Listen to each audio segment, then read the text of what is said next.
Let's run away together on love. Lead me into your world.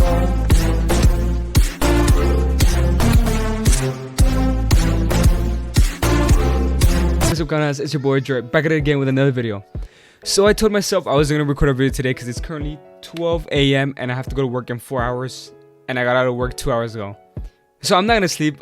So yeah, I told myself I was going to record, but it's like an addiction for me making these videos. So yeah, I hope you guys enjoy because I'm risking sleep because I have to go to work in like 4 hours, but I'm not going to go to sleep because I really want to record this video. So in today's video, we're going to be doing my Champions League predictions, the group stages though. If you guys do go on to enjoy this video, make sure to click that like button, the subscribe button, and that notification bell, get notified anytime we do post.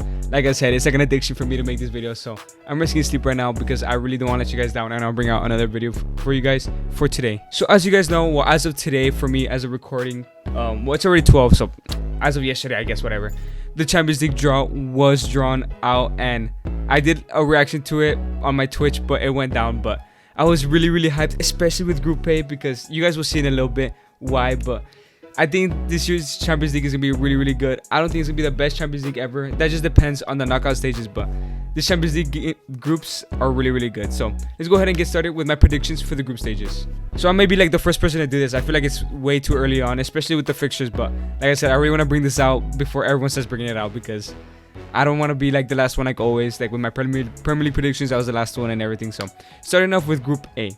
So as you can see on the side over here, you can see Group A. So it's Man City, PSG, Leipzig, and Club Brugge. So at the time I was watching the draws, I thought Milan was still in the last spot, and that last position for Group A was open. So I'm like, if Milan get Group A, it's gonna be amazing. It's gonna be a group of death. So when Milan gets put out of the ball, right, it says 50-50 Group A or Group B, and I was ready. I was ready for that Group A, and they chose Group B. I mean, they landed in Group B, which I'm not disappointed by that, but I really wish they were in Group A. That would have been such an amazing games to watch in that group. But anyways, moving on to the predictions. So I know it's early on. A lot of transfers have not happened, especially with these teams, because Man City might go ahead and sign Cristiano Ronaldo, which would completely change everything in my opinion. So I think regardless if Ronaldo joins or not, I still think Man City are going top and PSG are coming right in second in the Champions League group. I know it's very controversial. Everyone thinks PSG are going to win the title this year, but I still back Man City over 2 legs. I still back Man City over 6 games to top that group, and I feel like PSG would choke in one of these games. As for third place, Leipzig are finishing third place. I'm pretty sure there's a guarantee, and Club Brugge are finishing last. So like I said, I'm gonna try to keep this video short. I always say I'm gonna keep them short, but I make them long. But yeah, straight away, Man City first, PSG second, Leipzig third, and Club Brugge fourth. Moving on to Group B, which probably people think is a group of death, but I swear Milan would have been in Group A, guaranteed. But yeah, so it's another tough group to call, to be honest. I think for sure, like 100% Athletic are topping it. I have no doubt in my mind that Athletic are going to top it. However, for second place, it's a little bit tricky. So obviously Liverpool had the best team, I think, out of the whole group, but I think Atletico will edge them over 2 games, and I think Liverpool will drop points. But will Liverpool finish second? I think they will. Even though I think Milan is going to give them a hard fight, and I think Porto is going to be too easy to roll over. So I think it'll be Liverpool, Milan, and Porto, even though it's pretty obvious. But as much as I want Liverpool, as much as I think Liverpool will get out, I don't want to risk it and look dumb in my predictions. So I think it'll be Atletico in first, Liverpool in second, Milan in third, and Porto in fourth. But I think it's going to be a very close group between second through fourth. As for Group C, I think it's a really good group, but I think there's one obvious shout to winning the group just because of one player. So I think Haaland would go ahead and take him to first place, no doubt in my mind. As for second, it's difficult to call between Sporting and Ajax. No offense to Besiktas fans, but I don't think their team is strong enough.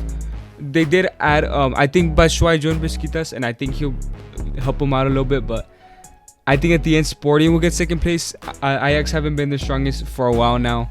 They've been not performing bad, but especially in the Champions, they haven't been performing too well. So I think Sporting will go ahead and get second. Ajax will drop into the Europa League, and Besiktas will finish last. Moving on to Group D, to be honest, I feel bad for Shakhtar Donetsk. They don't have the best luck, but I think Madrid are for sure topping the group, no doubt in my mind. Especially if Mbappe goes. If Mbappe goes, 100% they're topping the group. I mean, even with Benzema's gonna carry him.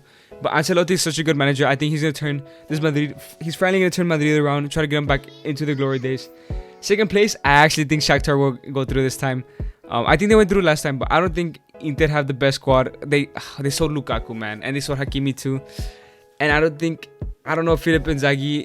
I think Inzaghi is a manager. I don't think he's the right man to lead them to victory, especially with everything that's going on. Like everything that's going on, Inter, the morale is gonna be down. A lot of players wanted to leave because Conte left, and Conte should have stayed, man. But so yeah, I think Inter will drop into the Europa League this year. Shakhtar will finish second, and Sheriff, shout out to them for making the first ever Champions League, but I think they're going straight down, like 4th place. As for Group B, I love this group. I don't have any hate towards Barcelona, but I love Bayern Munich. And obviously, Bayern Munich is going to top this group easily. Top of Group B. I think Barcelona might have a little bit of trouble, but I think at the end, they'll still pass. But I like Benfica and Kiev are really good teams, to be honest. Like, they're really underrated, specifically Benfica, because of all the attacking talent they have as of now. Everton, they have it's Everton, Darwin Nunez. They have Yarim Chunk. They also have what's his name? I forgot his name, but Severovic, I think he's still there. But there's a lot of good players and obviously a lot of young talent Benfica do tend to have. So I think Barcelona or Benfica will go in 2nd place, but I doubt Barcelona dropping into the Europa League. There's no way they're going to drop into the Europa League. So I think Benfica will finish 3rd. Kiev will sadly finish last. I think they have the weakest team out of the whole group. As for Group F, okay, so I really like this one because I feel like I'm not a Man U hater. I know I seem like a Man U hater, but I'm not. But I still feel like Man U is not passing this group. They just always find a way to not pass through the group. So I think Atalanta are finishing 1st, and it's between Villarreal and Man United. And judging from the past, Villarreal have the upper edge. Even though Man U have a better team with Jaden Sancho, it just depends on Varane. Like, okay, yeah, Jaden Sancho could have a good season, but I think Varane changes the whole squad. Like, if Varane has a good season, then Man U are having a good season. So if Varane does kick on, then yeah, they'll finish 2nd. But if not, I think they'll jump into the Europa League again, and Villarreal will pass. Young boys, I don't expect them to do too much. They don't really have the best players. They have a couple young talents, but I don't think they'll make it out of. I think they won't get anything but 4th. For Group G, I think Group G is probably the most interesting group out of the whole Champions League. Yeah, they don't have the best teams, but I think that group is gonna be the closest group you'll get in this year. So it's Lille, Sevilla, Salzburg, and Wolfsburg. So it's really hard to call. Obviously, I think Sevilla are the strongest team on paper this year because Lille did sell their talents. They still have a couple of their talents, but they sold Soumare, who's probably been one of the most important players in their team for the past 2 years. I think it's very difficult to call because Salzburg, they always surprise. Wolfsburg is pretty decent. I think Wolfsburg will finish last though. So I think it'll be... I see Sevilla topping it. I think like 80% of me say Sevilla is going to top it. I think Salzburg will finish in 2nd though, and I think Lille will drop down to the Europa League. I just think selling Soumare was a big loss, and obviously they also sold Mike Maigan to Milan, and that's such a huge loss as well. And yeah, man, I think they'll finish 3rd. Wolfsburg will finish last. I just don't see Wolfsburg like getting into any of the Europa League or going to the group stages. If they shock me, well, yeah, they shock me. But moving on to the last group. As for Group H, I think it's pretty straightforward. I think, well, to be honest, I think Chelsea will top 100%. But Zenit is okay. So Zenit don't have the best team. They have a couple good players. Malmo, by the way, I think Malmo finishing last. But I think every team that plays at Zenit away from home, it's gonna be a tough game. Like I think Chelsea will struggle in that game. Juventus would definitely struggle in that game. Malmo, of course, will struggle.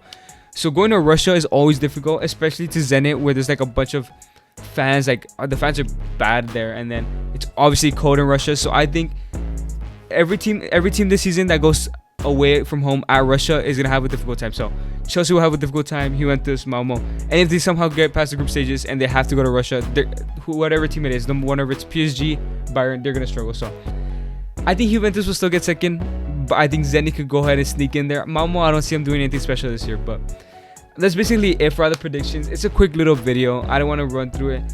I think I'm going to go on a little bit more. Maybe some players we should watch out. The obvious player, in my opinion, is obviously the best attacker of Champions League last season was Erling Haaland. I think you should still go ahead and watch him. I know Jaden Sancho's not there, but I think he's going to have another amazing Champions League season, especially with having a slightly easier group than last time. I think they'll go ahead and stride and maybe can even reach the quarterfinals. I don't want to predict the knockout stage just because it's still too early, way too early, and I don't want to look dumb.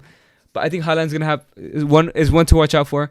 Obviously, the likes of Messi with his new side, and Mbappe if he moves to Madrid, and also Ronaldo if he moves as well. But some players to watch is Kai Havertz. Kai Havertz is in an amazing run, obviously, since last season. It's basically up to us to see if he perform. I mean, up to him to see if he's going to perform. I think if Lewa, I know he's probably not going to move. He's linked with a move away, but if he does move, or wherever he goes, probably PSG if he's gonna move, or Man City. He's gonna be a man to watch. I think he's still gonna score his goals no matter where he goes. Jaden Sancho is another man to watch. Like I said, I think he's gonna do good. But like I said, him doing good is not gonna determine if Man U do good. I think it's gonna be up to Varane at the end. And Bruno Fernandes, I think that he's gonna do amazing. So he's obviously another player to watch out for. I think Pedri is gonna be also a player to watch, and Depay too. So Depay, I think he's gonna have more pressure than Aguero this year. And obviously Ansu Fati has come back too, so he's another player to watch. And the team to watch, I want to have a team to watch. So I think the team to watch should be, I would say Zenit, but I don't think they're gonna make it out. I think maybe Milan. Milan obviously don't have the youngest squad, but they've had a couple good runs these past couple years. Obviously Bayern as well with the new manager Jurgen Nagelsmann. Bayern have the tendency to start really, really bad in the season, and they obviously come back and dominate, especially for the last 2 years. But I think Milan might be the squad to watch. They have a couple good players, like we know. Can Zlatan have another big season? Can Giroud have a big season? Can Leao finally kick into form? All these players. There's a bunch of players to watch this season. I think this is going to be one of the better Champions League years. There's been a couple years where it's been pretty disappointing. Like that Liverpool-Spurs final, I hope that doesn't happen again. But I think the finalists, it has to be Man City and PSG. One of them guaranteed are going to be in the final. I really hope an underdog does come out of the ranks, like a Milan comes out, or a Porto, or a Benfica. I would love to see. I always root for the underdog because my teammates... I can't even see the flag. Let me do it the other way. There we go. Southampton. And they're nowhere near the Champions League, so I love rooting for the underdog. But my favorites, in my opinion, my favorite team in the Champions League is Bayern Munich. I love Lewa. I love Kimmich. If not Bayern Munich, Man City, and that's it. I don't really go for anyone else.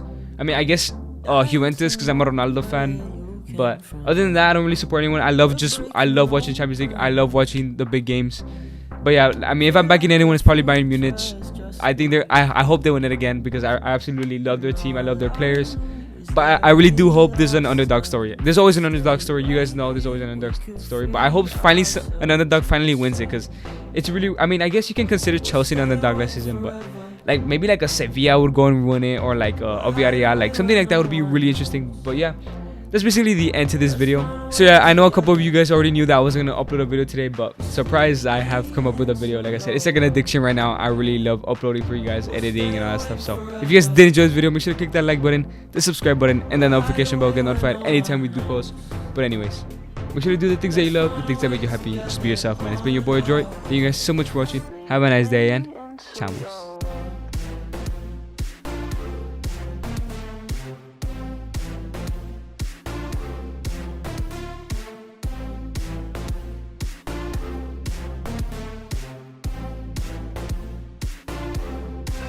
Waiting for no one. We're headed straight